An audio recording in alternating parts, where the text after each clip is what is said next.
এখানে দুষ্টু ছেলেটি একটি বিড়ালকে ধাক্কা মেরে ফেলে দেয় নদীতে।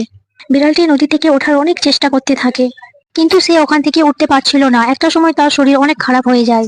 নদীতে থাকা একটি হাঁস তাকে তখন ওখান থেকে বাঁচায় ও তাকে আড়াতে নিয়ে যায়। বিড়ালটি তখন অনেক অসুস্থ হয়ে পড়েছিল। বিড়ালটিকে খাওয়ানোর জন্য হাঁসটি তখন নদী থেকে একটি মাছ নিয়ে যায় ও গাছ থেকে একটি ফল নিয়ে যায়। খাবারগুলো নিয়ে যে বিড়ালটিকে খেতে দেয় ও বিড়ালটি সেই খাবারগুলো খেতে লাগলো। হাঁসটি তখন তার বাচ্চাদের মতো বিড়ালটিকেও ভালোবাসতে লাগলো। একদিন ওই হাঁসটি বাচ্চাগুলিকে নিয়ে মাঠে ঘুরতে গিয়েছিল এবং সে তার বাচ্চাদের জন্য কিছু খাবারও খুঁজছিল।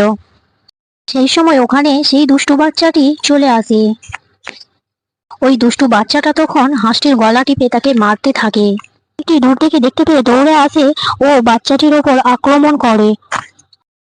বাচ্চা ছেলেটি তখন কাঁদতে থাকে এবং সে ভয়ে ওখান থেকে দৌড়াতে লাগে।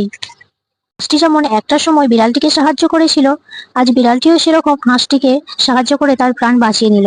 এই গল্পটির মাধ্যমে এটাই বোঝা গেল যে তুমি যদি অন্যের জন্য ভালো করো, একটা সময় তোমার জন্য ভালো হবে। গল্পটি যদি ভালো লেগে থাকে প্লিজ চ্যানেলটি লাইক এবং সাবস্ক্রাইব করে দেবেন।